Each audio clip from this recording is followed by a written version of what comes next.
الحمد لله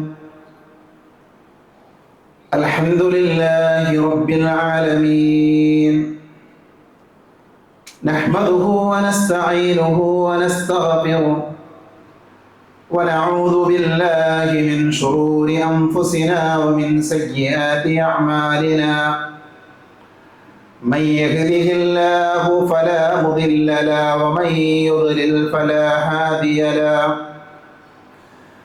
أشهد أن لا إله إلا الله وحده لا شريك له وأشهد أن محمدا عبده ورسوله اللهم صل على محمد وعلى آل محمد كما صليت على إبراهيم وعلى آل إبراهيم إنك حميد مجيد اللهم بارك على محمد وعلى آل محمد كما باركت على إبراهيم وعلى آل إبراهيم إنك حميد مجيد أما بعد فإن خير الحديث كتاب الله وخير الهدي هدي محمد صلى الله عليه وسلم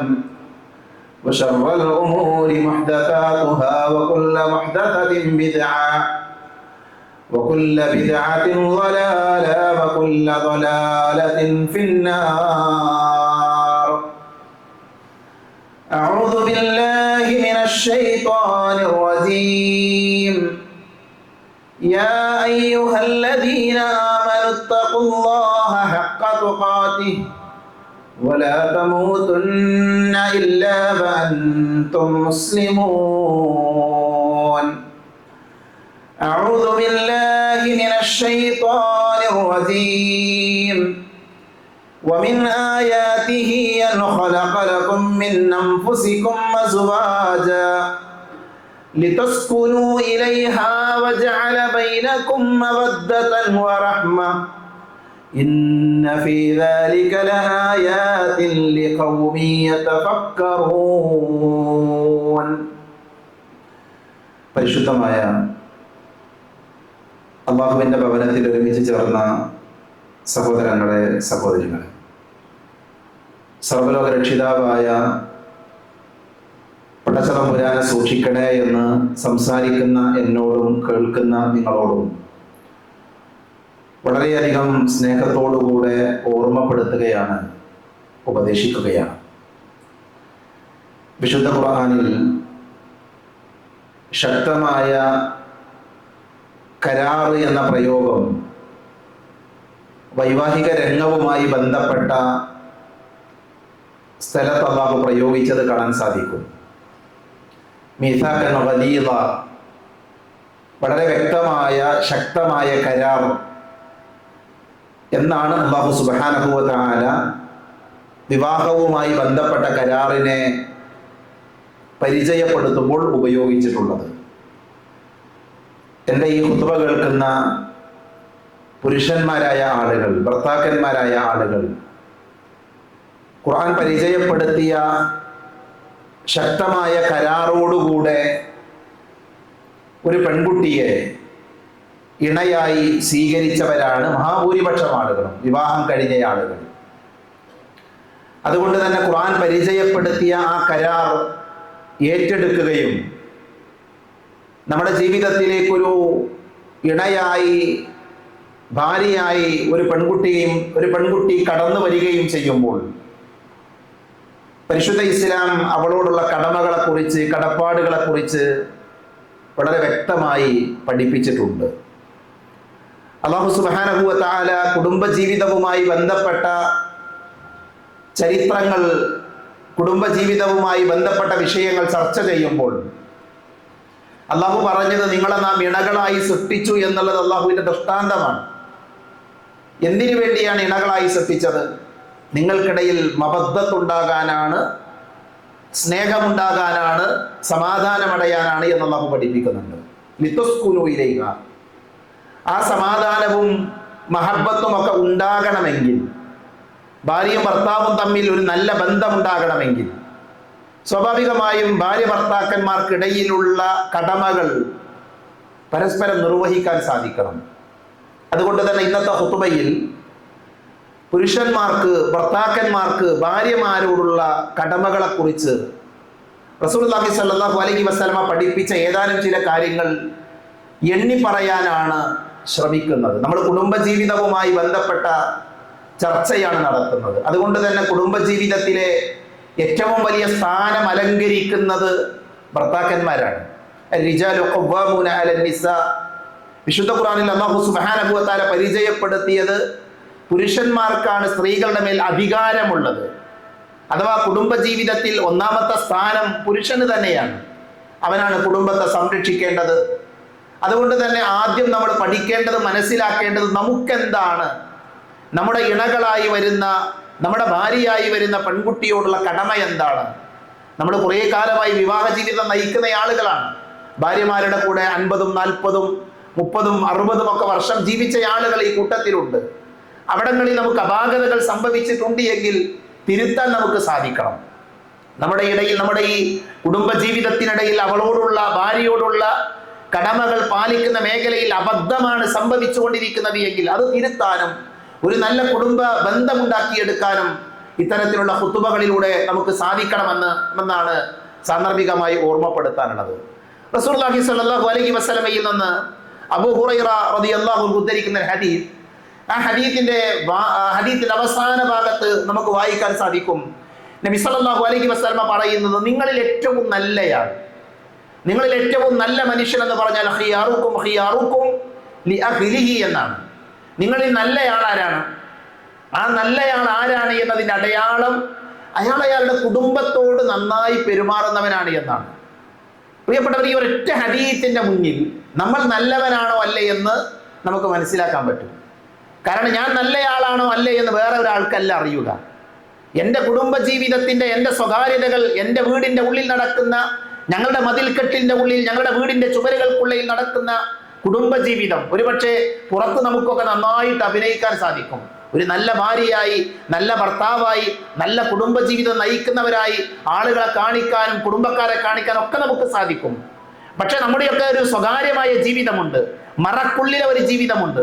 നമ്മുടെ വീടിന്റെ ചുമരുകൾക്കിടയിലുള്ള ഒരു ഭർത്താവാകുന്ന ഞാനുണ്ട്, ഭർത്താവാകുന്ന നിങ്ങളുണ്ട്. ആ നമ്മൾ നമ്മുടെ ഭാര്യമാരോട്, നമ്മുടെ ഇണകളോട് നന്നായി പെരുമാറുന്നവരാണോ എങ്കിൽ നമ്മളാകുന്നു ഏറ്റവും നല്ല ആളുകൾ എന്നാണ് മഹാനായ റസൂലുള്ളാഹി സ്വല്ലല്ലാഹു അലൈഹി വസല്ലമ പഠിപ്പിച്ചിരിക്കുന്നത്. അതുകൊണ്ട് തന്നെ നല്ല മനുഷ്യനാകാൻ ആഗ്രഹിക്കുന്ന ആളുകൾ, റസൂലുള്ളാഹി സ്വല്ലല്ലാഹു അലൈഹി വസല്ലമ ഗുഡ് സർട്ടിഫിക്കറ്റ് നൽകിയ ആളെന്ന് പറഞ്ഞാൽ വിവാഹ ജീവിതം നയിക്കുന്ന സന്ദർഭത്തിൽ തൻ്റെ ഇണകളോട്, ഭാര്യമാരോട് നന്നായി പെരുമാറുന്ന ആളാണ്. അത് പറയേണ്ടത് നമ്മുടെ ഭാര്യമാരാണ്. ഒരുപക്ഷെ ഈ ഖുതുബ കേൾക്കുന്ന ആളുകളുടെ കൂട്ടത്തിൽ തന്നെ ഇവിടെയുള്ള ഭർത്താക്കന്മാരുടെ ഭാര്യമാർ മറുവശത്തുണ്ടാകും. നമ്മൾ നല്ലവനാണോ എന്ന സർട്ടിഫിക്കറ്റ് നൽകാൻ ഏറ്റവും നന്നായി സാധിക്കുന്നത് നമ്മുടെ ഭാര്യമാർക്കാണ്. നമ്മൾ എങ്ങനെയാണ് അവരോട് പെരുമാറുന്നത്, നമ്മൾ എങ്ങനെയാണ് അവരോട് ഇടപഴകുന്നത്, നമ്മുടെ സ്വഭാവം എന്താണ്, നമ്മുടെ സംസാര രീതി എന്താണ്, അതിനനുസരിച്ചാണ് നമ്മളിൽ ഒരാൾ നല്ലവനാണോ അല്ലേ എന്ന് തീരുമാനിക്കപ്പെടുക എന്നാണ് മഹാനായ റസൂലുള്ളാഹി സ്വല്ലല്ലാഹു അലൈഹി വസല്ലമ നമ്മളെ പഠിപ്പിച്ചിട്ടുള്ളത്. അതുകൊണ്ട് തന്നെ നമ്മൾ നല്ലവരാകാൻ ശ്രമിക്കണം. അതിലൂടെയാണ് സമാധാനം നിറഞ്ഞ, സന്തോഷം നിറഞ്ഞ ജീവിതം ലഭിക്കുക. അതിനെന്ത് വേണം? നമ്മുടെ ഇണകളോട് ഏറ്റവും മാന്യമായി, ഏറ്റവും നന്നായി നമുക്ക് പെരുമാറാൻ സാധിക്കണം. അതാണ് ഒന്നാമത്തെ പോയിന്റ്. രണ്ടാമത്തെ കാര്യം ഞാൻ പറഞ്ഞു, ഭാര്യമാരോടുള്ള ഉടമ്പടി എന്ന് പറഞ്ഞാൽ, ഭാര്യമാരെ നമ്മൾ ഏറ്റെടുക്കുമ്പോൾ ആ ഉടമ്പടി അത് ചെറിയ കാര്യമല്ല, അത് വളരെ ഗൗരവമുള്ള ഒരു കരാറാണ്. തലാഖുമായി ബന്ധപ്പെട്ട വിഷയം കടന്നു വരുമ്പോൾ അല്ലാഹു സുബ്ഹാനഹു വ തആല പറയുന്നത്, വകൈഫ തഖുദൂനഹു വഖദ് അഫ്ളാ ബഅദുകും ഇലാ ബഅദിൻ വഅഖദന മിൻകും മീസാഖൻ ഖലീല എന്ന പ്രയോഗമാണ് അല്ലാഹു സുബ്ഹാനഹു വ തആല നടത്തിയത്. നിങ്ങൾ അന്യോന്യം കൂടിച്ചേരുകയും, അഥവാ പരിചയമില്ലാത്ത രണ്ട് വ്യത്യസ്ത വീടുകളിൽ കഴിഞ്ഞിരുന്ന ഒരു പുരുഷനും ഒരു സ്ത്രീയും ഒരു വിവാഹം എന്ന് പറയുന്ന കരാറോടുകൂടെ ഒന്നാവുകയും പരസ്പരം അവർ കൂടിച്ചേരുകയും, അങ്ങനെ ആ കരാറിന്റെ ശേഷം, അങ്ങനെ കൂടിച്ചേർന്നതിന് ശേഷം, വിവാഹം കഴിച്ചതിന് ശേഷം എങ്ങനെയാണ് നിങ്ങൾ അവർക്ക് നൽകിയ മഹർ നിങ്ങൾ തിരിച്ചു മേടിക്കുക എന്ന ഒരു ചോദ്യമുണ്ട് ഖുർആനിൽ. അവിടെ നോക്കൂ, നിങ്ങൾ ഖുർആൻ പ്രയോഗിച്ചത് രണ്ട് വീടുകളിൽ ജീവിച്ച ആളുകൾ, രണ്ട് വ്യത്യസ്തരായ ആളുകൾ, അവരൊരു വിവാഹത്തോടുകൂടെ ഒന്നാവുകയാണ്. ആ ഒന്നാക്കിയത് എന്താണ്? ആ കരാറാണ്. മീസാക്കൻ ഖലീല എന്ന് പറയുന്ന കരാറാണ്. ആ ആയത്തിനെ വിശദീകരിച്ചുകൊണ്ട് മഹാനായ ഇമാം ഖത്താദ റഹ്മത്തുള്ളാഹി അലൈഹി പറഞ്ഞൊരു വാചകം, ഇംസാകിൻ ബിമഅറൂഫിൻ ഔ തസ്രീഹിൻ ബിഇഹ്സാൻ എന്നതുകൊണ്ട് അർത്ഥമാക്കുന്നത്, അദ്ദേഹം പറയുന്നത്, മീസാക്കൻ ഖലീല എന്ന് പറഞ്ഞാൽ ഒന്നുകിൽ ഭാര്യയായി നിലനിർത്തുമ്പോൾ അള്ളാഹു പഠിപ്പിച്ച ഏറ്റവും നല്ല സഹവർത്തിത്വത്തോടുകൂടെ നിലനിർത്തുക എന്നാണ്. അപ്പൊ ഭാര്യയോട് എന്ത് ചെയ്യണം? അവരോട് നമ്മൾ മാന്യമായി പെരുമാറണം. അവർക്ക് നമ്മൾ ഇംസാകിൻ ബിമഅറൂഫിൻ ഔ തസ്രീഹിൻ ബിഇഹ്സാൻ എന്നതുകൊണ്ട് ഉദ്ദേശിക്കുന്നത് എന്താ? ഭാര്യയായി നമ്മൾ നിലനിർത്തുകയാണെങ്കിൽ അള്ളാഹു പഠിപ്പിച്ച ഏറ്റവും നല്ല രീതിയിൽ പെരുമാറണം.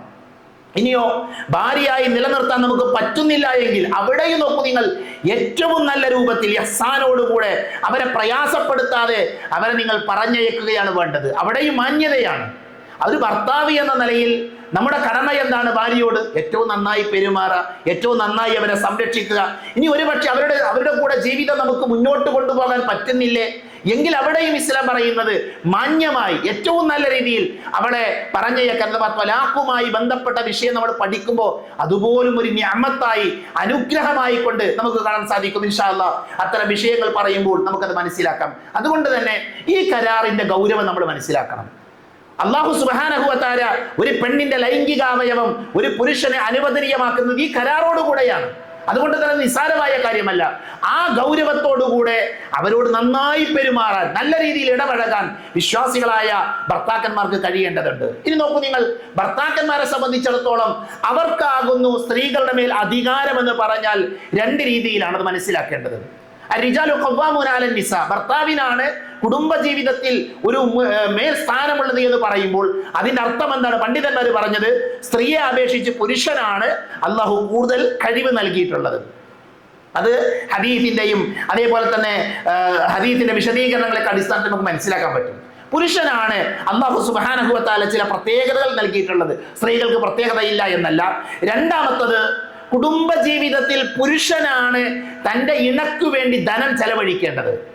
ഒരു കുടുംബജീവിതത്തിൽ ഒരു സ്ത്രീക്ക് ബാധ്യതയല്ല എന്ത്?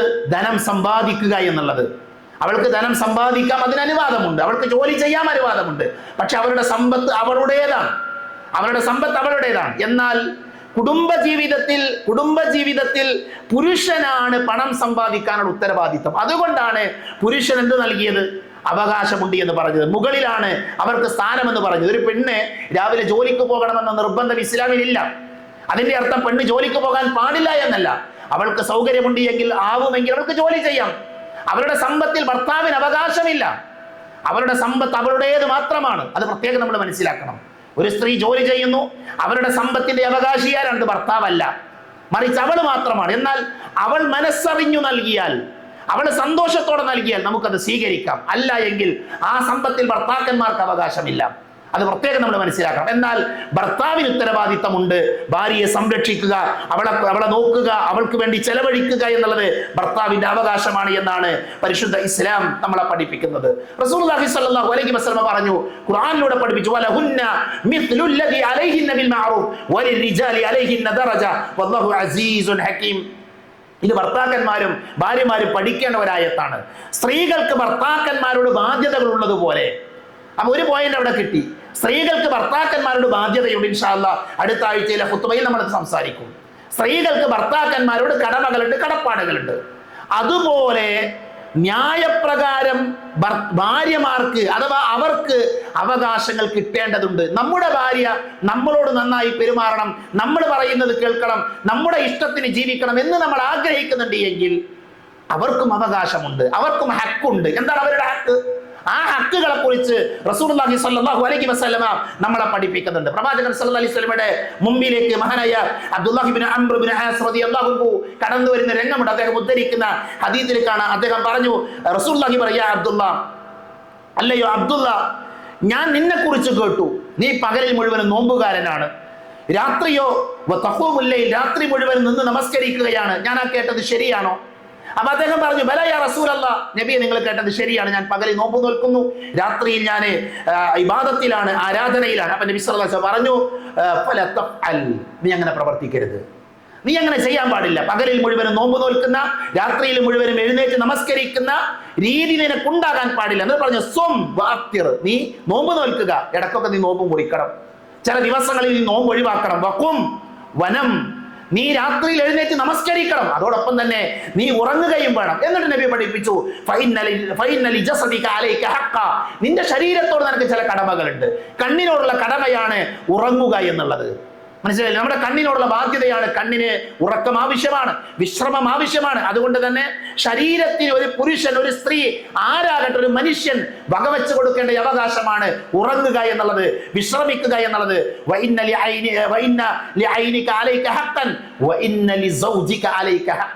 നിന്റെ ഭാര്യയോട് നിനക്ക് എന്തുണ്ട്? കടമകളുണ്ട് എന്ന് റസൂലുള്ളാഹി സ്വല്ലല്ലാഹു അലൈഹി വസല്ലമ നമ്മളെ പഠിപ്പിച്ചു. മറ്റൊരു ഹദീസിലുള്ളത് ഇന്നലി റബ്ബിക അലൈക ഹഖൻ വലി നഫ്സിക അലൈക ഹഖൻ വലി അഹ്ലിക അലൈക ഹഖൻ. അവിടെ പ്രയോഗിച്ചത് അഹ്ലി എന്നാണ്, കുടുംബം എന്നാണ്. കുടുംബത്തോട് നിനക്ക് എന്തുണ്ട്? കടമകളുണ്ട്. അപ്പൊ പ്രിയപ്പെട്ട ഭർത്താക്കന്മാരെ, അള്ളാഹുവിന്റെ റസൂൽ പറയുന്നത് നമുക്ക് നമ്മുടെ ഭാര്യമാരോട് കടമകളുണ്ട്, നമ്മുടെ ഭാര്യമാരോട് ബാധ്യതകളുണ്ട്. എന്തൊക്കെയാണത്? അതിലൊന്നാമത്തെ ബാധ്യത എന്ന് പറഞ്ഞാൽ, ഒരു പുരുഷനെ സംബന്ധിച്ചിടത്തോളം അവന്റെ മേൽ നിർബന്ധമായ ബാധ്യതയാണ് ഭാര്യയെ സംരക്ഷിക്കുക, ഭാര്യയെ പോറ്റുക, അവർക്ക് ചെലവിന് കൊടുക്കുക എന്നുള്ളത്. അപ്പൊ ഇത് കേൾക്കുമ്പോൾ നമുക്ക് തോന്നും ഇതൊക്കെ എന്തിനാ പറയുന്നത്? നമ്മളെല്ലാവരും ചെലവിന് കൊടുക്കുന്ന ആൾക്കാരല്ലേ? ചെലവിന് കൊടുക്കുന്ന ആൾക്കാരെ കുറിച്ചല്ല ഈ സംസാരിക്കുന്നത്.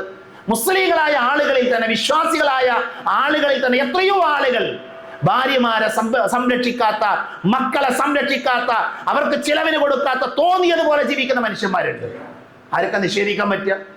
നമ്മുടെയൊക്കെ ഇടയിൽ ജീവിക്കുന്ന നമുക്കറിയാവുന്ന എത്രയോ മനുഷ്യന്മാരുണ്ട്. അവർ ചെയ്യുന്നത് ഇസ്ലാമിന്റെ നിയമങ്ങൾക്കെതിരാണ്. കാരണം എന്താ? വിവാഹം കഴിച്ച ഒരു പുരുഷന്റെ ബാധ്യതയാണ് ഒരു പെണ്ണിനെ സംരക്ഷിക്കുക എന്നുള്ളത്, അവർക്ക് ചെലവിന് കൊടുക്കുക എന്നുള്ളത്. റസൂലുള്ളാഹി പറഞ്ഞു, അല നിങ്ങൾ അറിയണം, വസ്തൗസൗ ബിന്നിസാഇ ഖൈറാ. പ്രവാചകന്റെ പ്രയോഗമാണത്.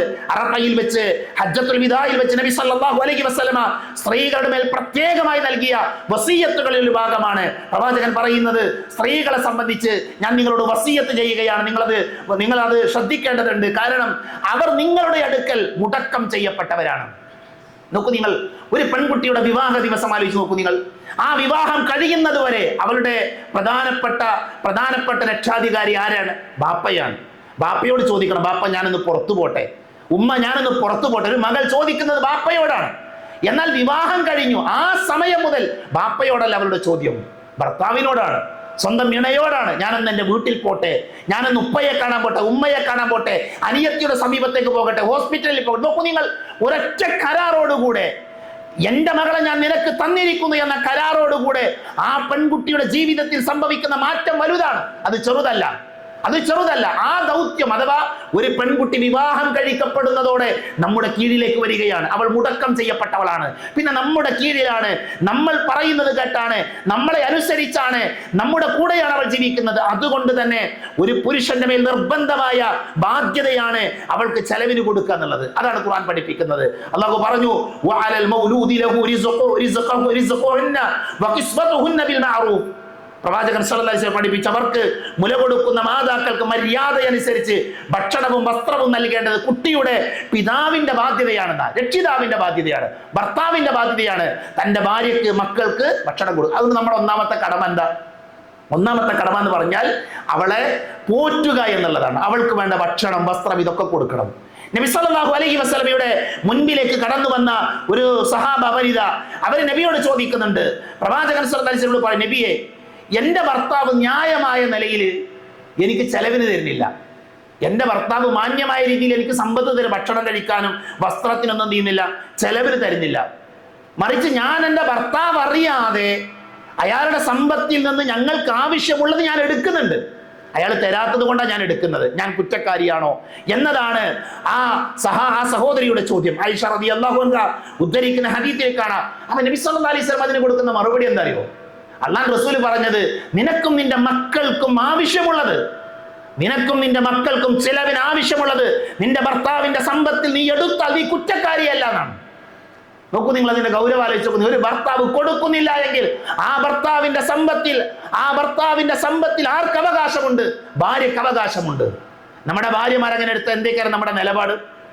അതുകൊണ്ട് ഭർത്താക്കന്മാരെ ശ്രദ്ധിക്കണം.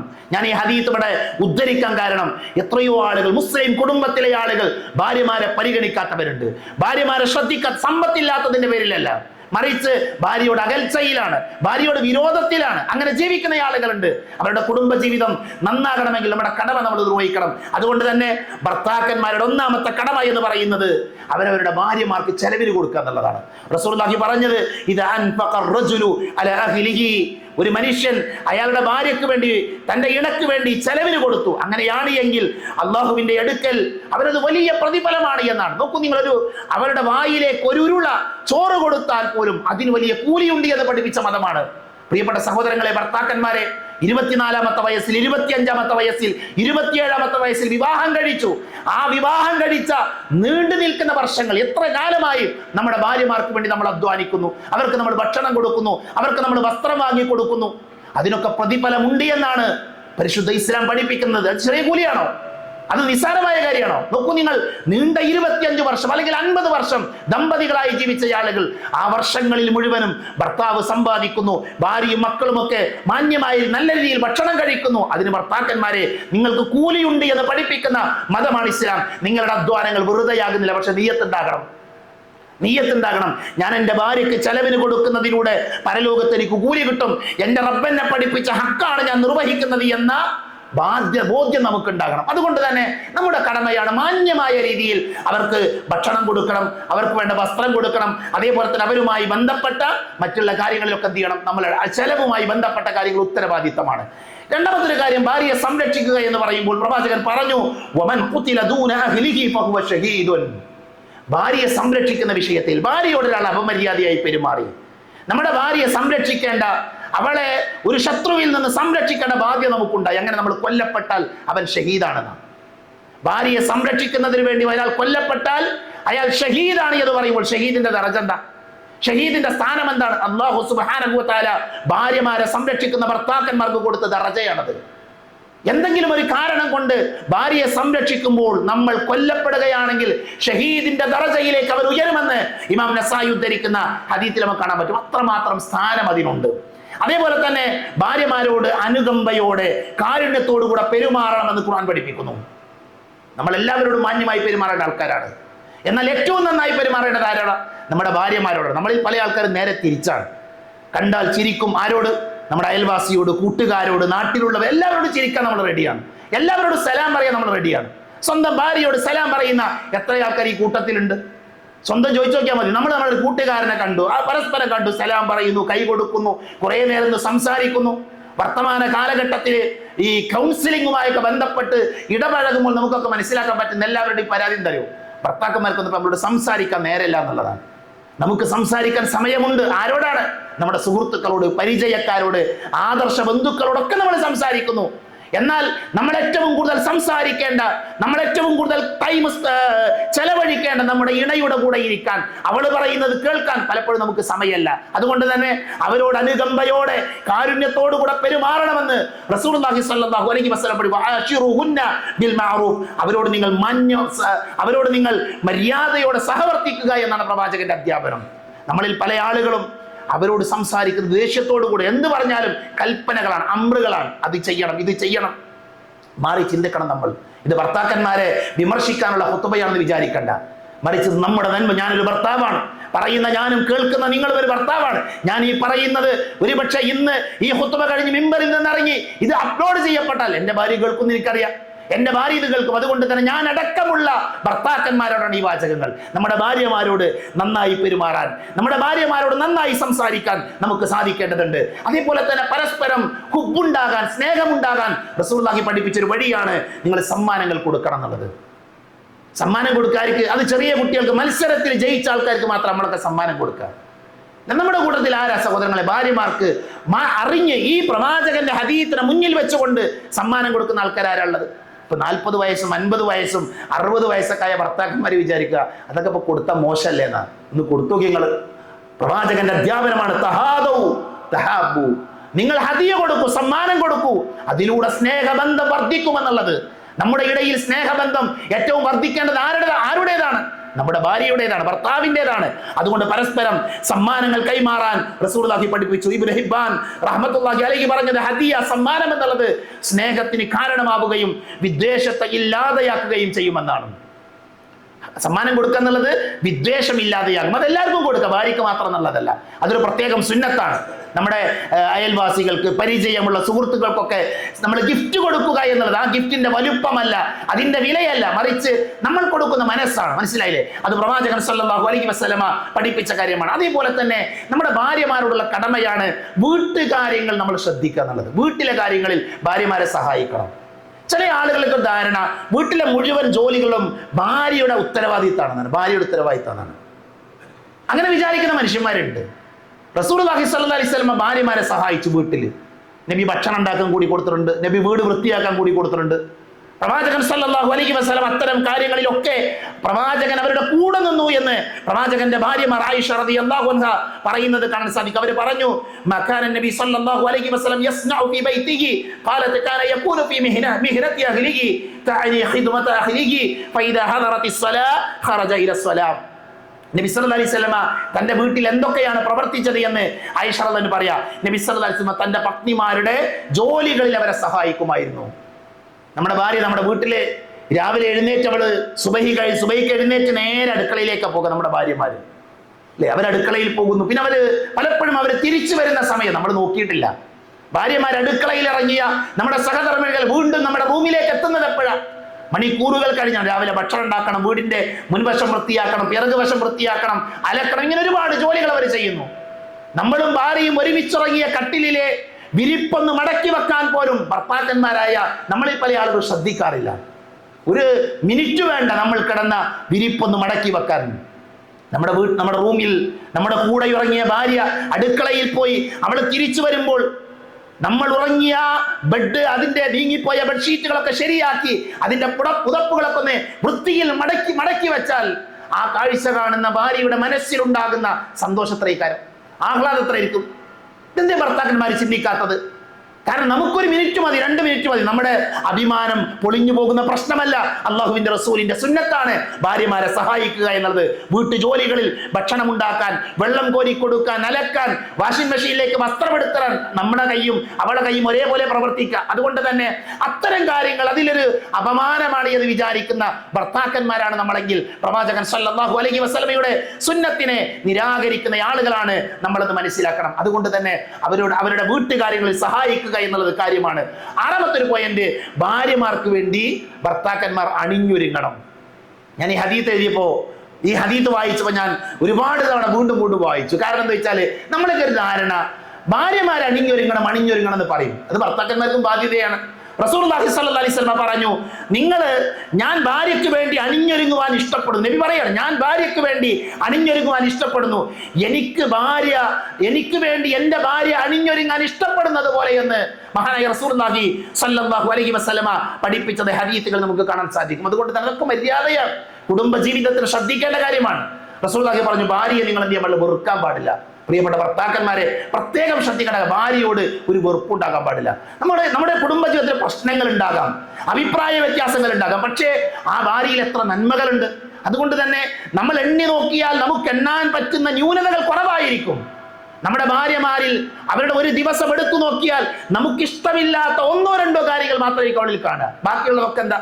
നമുക്ക് വേണ്ടിയാണ് അവരുടെ ഒരു ദിവസം മുഴുവനും ചെലവഴിക്കുന്നത്. അതിലെ ഏതെങ്കിലും സെക്കൻഡുകൾ, ഏതെങ്കിലും മിനിറ്റുകളിൽ ഒരുപക്ഷെ നമ്മുടെ വാക്ക് കൊണ്ടോ അല്ലെങ്കിൽ നമ്മുടെ പെരുമാറ്റം കൊണ്ടോ നമ്മളൊന്ന് ശ്രദ്ധിക്കാത്തത് കൊണ്ടോ ദേഷ്യപ്പെട്ടിട്ടുണ്ടാകാം, അകൽച്ച കാണിച്ചിട്ടുണ്ടാകാം. അതൊരു നിസ്സാരമായ കാര്യമായി കാണാൻ, അവളെ വെറുക്കാതിരിക്കാൻ വിശ്വാസികൾ ശ്രദ്ധിക്കണമെന്ന് മഹാനായ റസൂലുള്ളാഹി പഠിപ്പിച്ചിട്ടുണ്ട്. അതേപോലെ പ്രവാചകൻ പറഞ്ഞു, ഭാര്യ അടിക്കാൻ പാടില്ല, തെറി വിളിക്കാൻ പാടില്ല.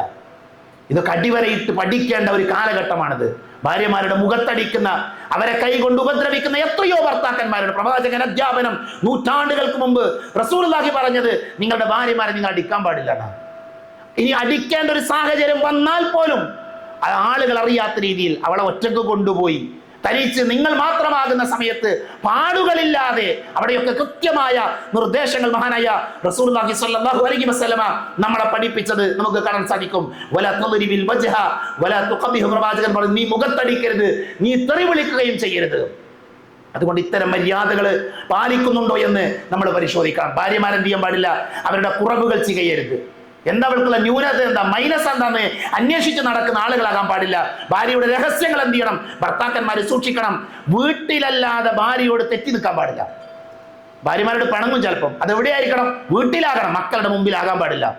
മക്കളുടെ മുമ്പിൽ പിണങ്ങി നിൽക്കുന്ന, മുഖം വീർപ്പിച്ച് നടക്കുന്ന ആളുകളായിട്ട് മാറിയാൽ അതിൽ മക്കൾ പലതും വായിച്ചെടുക്കാനുണ്ട്. അതൊക്കെ നോക്കൂ നിങ്ങൾ, എത്ര സുന്ദരമായ നിർദ്ദേശങ്ങളാണ് മഹാനായ റസൂലുള്ളാഹി സ്വല്ലല്ലാഹു അലൈഹി വസല്ലം നമുക്ക് നൽകിയിട്ടുള്ളത്. അതുകൊണ്ട് ഇത്തരം മര്യാദകളൊക്കെ പാലിച്ച് പരസ്പരമുള്ള കടമകൾ നിർവഹിച്ച് ജീവിക്കാൻ വേണ്ടി നമ്മൾ ശ്രദ്ധിക്കുക. അപ്പോഴാണ് നമ്മുടെ കുടുംബജീവിതം മനോഹരമാവുക. അല്ലാഹു സുബ്ഹാനഹു വ തആല കടമകൾ നിർവഹിക്കുന്ന നല്ല ഭർത്താക്കന്മാരുടെ കൂട്ടത്തിൽ നമ്മളെ എല്ലാവരെയും ഉൾപ്പെടുത്തി അനുഗ്രഹിക്കുമാറാകട്ടെ.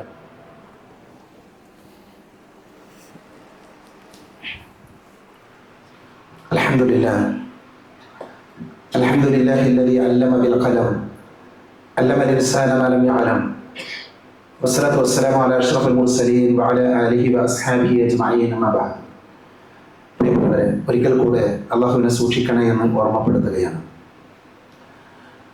നമ്മുടെ ജീവിതത്തിൽ നിരന്തരം പ്രാർത്ഥനകൾ നിർവഹിക്കുന്ന ആളുകളാണ് നമ്മൾ. ഈ സന്ദർഭത്തിൽ നമ്മൾ പറഞ്ഞുകൊണ്ടിരിക്കുന്ന വിഷയവുമായി ബന്ധപ്പെട്ട് ഒരു ചെറിയ ആലോചന നടത്തേണ്ടത്, നമ്മളിൽ ആരാണ് നമ്മുടെ ഭാര്യയ്ക്ക് വേണ്ടി പ്രാർത്ഥിക്കാറുള്ളത്, ഭർത്താവിന് വേണ്ടി പ്രാർത്ഥിക്കാറുള്ളത്? സ്വർഗം നൽകണേ എന്ന് പ്രാർത്ഥിക്കുന്നവർ, മാതാപിതാക്കൾക്ക് വേണ്ടി പ്രാർത്ഥിക്കുന്നവർ, തൗഹീദിന്റെ പ്രചരണത്തിന് വേണ്ടി പ്രാർത്ഥിക്കുന്നവർ, അനേകായിരം കാര്യങ്ങൾ അള്ളാഹുവിനോട് ആത്മാർത്ഥമായി പ്രാർത്ഥിക്കുന്നവരാണ് നമ്മൾ. ആ നമ്മുടെ ജീവിതത്തിൽ ഉണ്ടാകേണ്ട ഒരു ഗുണമാണ് നമ്മുടെ ഭാര്യമാർക്ക് വേണ്ടി പ്രാർത്ഥിക്കുക എന്നുള്ളത്. റബ്ബന ഹബ് ലനാ മിൻ അസ്വാജിനാ വദുർരിയ്യാതിനാ ഖുർറത അയുനിൻ വജഅൽനാ ലിൽമുത്തഖീന ഇമാമ. വിശുദ്ധ ഖുർആൻ നമ്മളെ പരിചയപ്പെടുത്തിയ ഞങ്ങളുടെ രക്ഷിതാവ്, ഞങ്ങളുടെ ഭാര്യമാരിൽ നിന്നും സന്തതികളിൽ നിന്നും ഞങ്ങൾക്ക് നീ കൺകുളിർമ നൽകണേ. ഭാര്യയ്ക്ക് സ്വർഗം കിട്ടാൻ വേണ്ടി പ്രാർത്ഥിക്കണം. ഭാര്യയ്ക്ക് അസുഖം വരാതിരിക്കാൻ വേണ്ടി പ്രാർത്ഥിക്കണം. ഭാര്യയ്ക്ക് ജീവിതത്തിൽ സംതൃപ്തി ഉണ്ടാകാൻ വേണ്ടി പ്രാർത്ഥിക്കണം. എന്തൊക്കെയാണോ നമുക്ക് വേണ്ടി നമ്മൾ ദുആ ചെയ്യുന്നത് അതൊക്കെ നമ്മുടെ ഭാര്യയ്ക്ക് വേണ്ടി കൂടെ പ്രാർത്ഥിക്കുന്ന ഭർത്താക്കന്മാരാകാൻ. നേരെ തിരിച്ചും ഭാര്യമാരുടെ കടമയാണ്. ഇൻഷാ അല്ലാഹ് അടുത്ത ആഴ്ച നമുക്കത് സംസാരിക്കാം. അവരും ഭർത്താക്കന്മാർക്ക് വേണ്ടി പ്രാർത്ഥിക്കുന്ന ആളുകളാകണം. അങ്ങനെ പരസ്പരമുള്ള പ്രാർത്ഥനകളിലൂടെ നമ്മുടെ ഇടയിൽ സ്നേഹവും ഹുബ്ബുമൊക്കെ വർദ്ധിക്കുമെന്ന് മഹാനായ റസൂലുള്ളാഹി സ്വല്ലല്ലാഹു അലൈഹി വസല്ലമ നമ്മളെ പഠിപ്പിച്ചു. അപ്പോഴാണ് നമ്മുടെ എല്ലാവരുടെയും കുടുംബജീവിതം സന്തോഷകരമായി തീരുക. അല്ലാഹു അതിനുള്ള തൗഫീഖ് നമുക്ക് നൽകി അനുഗ്രഹിക്കുമാറാകട്ടെ. സഹോദരങ്ങളെ, വരുന്ന ഏതാനും ദിവസങ്ങൾ കഴിഞ്ഞാൽ നമ്മുടെ നാട്ടിൽ ഇലക്ഷൻ നടക്കുകയാണ്. ഇലക്ഷൻ എന്ന് പറയുമ്പോൾ അത്തരം പ്രക്രിയകളിൽ പങ്കെടുക്കാൻ പാടില്ല എന്ന നിലപാട് ചില ആളുകൾക്കുണ്ട്. അത് പാടില്ലാത്ത കാര്യമാണ്. നമ്മളൊരു ജനാധിപത്യ രാജ്യത്താണ് ജീവിക്കുന്നത്. അതുകൊണ്ട് തന്നെ നമ്മുടെ നാട്ടിലെ ഇലക്ഷനുകളിൽ നമ്മൾ പങ്കുചേരണം. നമ്മുടെ വോട്ട് നമ്മൾ പാഴാക്കാൻ പാടില്ല. അതൊരു പൗരന്റെ അവകാശമാണ്. ആ വോട്ട് നമ്മൾ ഉപയോഗപ്പെടുത്തണം. ആ കാര്യങ്ങൾ ശ്രദ്ധിക്കണമെന്ന് പ്രത്യേകം ഓർമ്മപ്പെടുത്തുകയാണ്. അതിൽ ഓർമ്മപ്പെടുത്താനുള്ള ഒരു കാര്യം, വർത്തമാന കാലഘട്ടത്തിൽ ഏറെ ചർച്ച ചെയ്യുന്ന വിഷയമാണ്. പല സ്ഥലങ്ങളിലും പല സംസ്ഥാനങ്ങളിലും അവിഹിതമായ രീതിയിൽ വോട്ടുകൾ ചെയ്ത് അല്ലെങ്കിൽ വോട്ടുകൾ രേഖപ്പെടുത്തി വിജയം കരസ്ഥമാക്കുന്ന കാര്യങ്ങളെക്കുറിച്ചൊക്കെ വാദോരാതെ സംസാരിക്കുന്നവരാണ് നമ്മൾ. പ്രത്യേകിച്ച് കേരളത്തിലുള്ള ജനങ്ങൾ അത്തരത്തിലുള്ള കാര്യങ്ങൾ അബദ്ധമാണ്, തോന്നിവാസമാണ്, തിന്മയാണ് എന്നൊക്കെ വിളിച്ചു പറയുന്ന ആൾക്കാരാണ്. അപ്പൊ നമ്മുടെ മുമ്പിൽ ഒരു ഇലക്ഷൻ വരുന്ന സമയത്ത് അവിടെ ഒരു മുസ്ലിമിന് ഒരു ഐഡന്റിറ്റി ഉണ്ട്. നമ്മുടെ രാജ്യത്തിന്റെ ഭരണഘടന ഒരാളോട് ഒരു വോട്ട് ചെയ്യാനാണ് പറഞ്ഞിട്ടുള്ളത്. ഒരാളോട് ഒരു വോട്ട് ചെയ്യാനാണ് പറഞ്ഞിട്ടുള്ളത്. ഒന്നിലധികം വോട്ട് ചെയ്യുക എന്നുള്ളത് കുറ്റകരമായ കാര്യമാണ്. അതുകൊണ്ട് തന്നെ ഇലക്ഷന്റെ മുന്നിൽ വിശ്വാസികൾ എടുക്കേണ്ട ഒരു നിലപാട്, നമ്മൾ ഒരിക്കലും അനീതി പ്രവർത്തിക്കുന്നില്ല എന്ന്. കാരണം ഇത് ബിംബർമെന്ന പറയേണ്ടത്. ഒരുപക്ഷെ ഇത് ഏതെങ്കിലും മറ്റുള്ള ആളുകളുടെ മുമ്പിൽ മറ്റുള്ള പള്ളികളിൽ ഇത്തരത്തിൽ ഓർമ്മപ്പെടുത്തലുണ്ടാകുമെന്ന് എനിക്കറിയില്ല. നമ്മുടെ കടമയാണ്. അവിടെയും നമുക്ക് കടമയുണ്ട്. ഒരു വോട്ട് ചെയ്യുന്ന മേഖലയിൽ പോലും അനീതി ഉണ്ടാകാൻ പാടില്ല. അത് പ്രത്യേകം നമ്മൾ ശ്രദ്ധിക്കണം. അതോടൊപ്പം തന്നെ ഇലക്ഷനുമായി ബന്ധപ്പെട്ട് പല തോന്നിവാസങ്ങളും നമ്മുടെയൊക്കെ നാട്ടിൽ നടക്കാറുണ്ട്. അത്തരം തോന്നിവാസങ്ങളിലൊന്നും നമ്മളില്ല എന്ന് നമ്മൾ ഉറപ്പുവരുത്തണം. നമ്മൾ കളവ് പറയേണ്ട ആവശ്യമില്ല. അനാവശ്യമായ വാഗ്ദാനങ്ങൾ കൊടുക്കേണ്ട ആവശ്യമില്ല. ഇനി തെരഞ്ഞെടുപ്പ് ആകുമ്പോൾ സ്വാഭാവികമായിട്ട് ഒരാൾ ജയിക്കും, ഒരാൾ തോൽക്കും. അതൊരു നിയമമാണ്. അതിനാണല്ലോ തെരഞ്ഞെടുപ്പ് നടത്തുന്നത്. അതുകൊണ്ട് തന്നെ അത്തരം കാര്യങ്ങൾ നടന്നു കഴിയുമ്പോൾ അമിതമായ പരിഹാസങ്ങൾ, ആ പ്രകടനങ്ങളിലുള്ള തെറിവാചകങ്ങൾ, ഇതിലൊന്നൊരു വിശ്വാസി പങ്കുചേരാൻ പാടില്ല എന്നുള്ളത് നമ്മൾ മനസ്സിലാക്കണം. നമ്മുടെ ഐഡന്റിറ്റി നമ്മൾ കാത്തു സൂക്ഷിക്കണം. മനസ്സിലായില്ലേ? അത് കൃത്യമായ ഒരു നിലപാട് നമുക്കുണ്ടാകണം. ആ മേഖല എല്ലാവരും പ്രത്യേകം ശ്രദ്ധിക്കണം എന്ന് ഓർമ്മപ്പെടുത്തുകയാണ്. വോട്ട് ചെയ്യുക എന്നുള്ളത് നമ്മുടെ വീട്ടിലെ, നമ്മുടെ കുടുംബത്തിലെ എല്ലാവരും വോട്ട് ചെയ്തിട്ടുണ്ട് എന്നുള്ളത് നമ്മൾ ഉറപ്പുവരുത്തുക. കാരണം കാലത്തിന്റെ പോക്കും അവസ്ഥകളും തിരിച്ചറിയുന്ന ആൾക്കാരാണ് നമ്മൾ. ഒരുപക്ഷെ ഇത്തരം ഇലക്ഷനുകൾ, ഇതൊരു പഞ്ചായത്ത് ഇലക്ഷനാണ് അല്ലെങ്കിൽ നമ്മുടെ നാടുമായി ബന്ധപ്പെട്ട് ചെറിയ ഇലക്ഷൻ ഡിസിഷനാണ്. നമ്മൾ അതിൽ നിന്ന് മാറി നിന്ന് വലിയ ഒരു പക്ഷേ രാജ്യത്തിന്റെ ഗതി നിർണ്ണയിക്കുന്ന തെരഞ്ഞെടുപ്പുകൾ വരുമ്പോൾ നമുക്കതിനോട് താല്പര്യമില്ലാത്ത, അവിടെ നമുക്ക് വേണ്ടി സംസാരിക്കുന്ന ആളുകളെ നമ്മുടെ ഉമ്മത്തിനെ ഇല്ലാതെയാക്കാൻ ശ്രമിച്ചുകൊണ്ടിരിക്കുമ്പോൾ അവിടെ സംസാരിക്കേണ്ട ആളുകളെ തെരഞ്ഞെടുക്കുന്ന സഭകളിൽ വോട്ട് ചെയ്യാൻ പോലും സംസാരിക്കാൻ പോലും ആളുകളില്ലാത്ത അവസ്ഥകൾ ഉണ്ടാകും. അതുകൊണ്ട് തന്നെ ഒരു കൃത്യമായ നിലപാട് നമുക്ക് ആ വിഷയത്തിൽ ഉണ്ടാകണം. ഞാൻ ഏതെങ്കിലും പാർട്ടിയെ കുറിച്ചോ ഏതെങ്കിലും ആളുകളെ കുറിച്ചുള്ള സംസാരമല്ല, മറിച്ച് നമ്മുടെ നിലപാട് വോട്ട് ചെയ്യുക എന്നുള്ളതാണ്. അത് അവനാൻ ഇഷ്ടമുള്ള, അവനാൻ താല്പര്യമുള്ള ആൾക്കാർക്ക് അവന് വോട്ട് ചെയ്യുക, അത് അവനാൻ ഇഷ്ടമാണ്. പക്ഷെ വോട്ട് ചെയ്യാതിരിക്കരുത്. അവിടെ അക്രമവും അനീതിയും കാണിക്കുന്ന ആളുകളുടെ കൂട്ടത്തിലും നമ്മൾ ഉണ്ടാകാൻ പാടില്ല. അല്ലാഹു സുബ്ഹാനഹു വ തആല ജീവിതത്തിന്റെ എല്ലാ മേഖലകളിലും, അത് സ്വകാര്യമാകട്ടെ പരസ്യമാകട്ടെ, മുസ്ലിമായി ജീവിക്കാൻ, മുസ്ലിമിന്റെ ഐഡന്റിറ്റി കാത്തു സൂക്ഷിച്ച് ജീവിക്കാൻ അള്ളാഹു നമ്മെ എല്ലാവരെയും അനുഗ്രഹിക്കുമാറാകട്ടെ. അറിയാതെയും നമ്മുടെ ജീവിതത്തിൽ സംഭവിച്ചു പോയ ചെറുതും വലുതുമായ എല്ലാ തെറ്റുകുറ്റങ്ങളും അള്ളാഹു പുറത്തു മാപ്പാക്കി തരുമാറാകട്ടെ. രോഗം കൊണ്ട് ബുദ്ധിമുട്ടുന്നവരുടെ അള്ളാഹു ശിഫ നൽകുമാറാകട്ടെ. മരണപ്പെട്ടു പോയവരുടെ അള്ളാഹു മഗ്ഫിറത്ത് നൽകുമാറാകട്ടെ. രോഗികളായ ആളുകൾ അള്ളാഹു ശിഫ നൽകുമാറാകട്ടെ. اللهم اغفر للمؤمنين والمؤمنات والمسلمين والمسلمات الاحياء منهم والاموات. اللهم اجرنا من النار، اللهم اجرنا من النار، اللهم اجرنا من النار. ربنا آتنا في الدنيا حسنه وفي الاخره حسنه وقنا عذاب النار. آمين آمين برحمتك يا ارحم الراحمين. واخر دعوانا الحمد لله رب العالمين.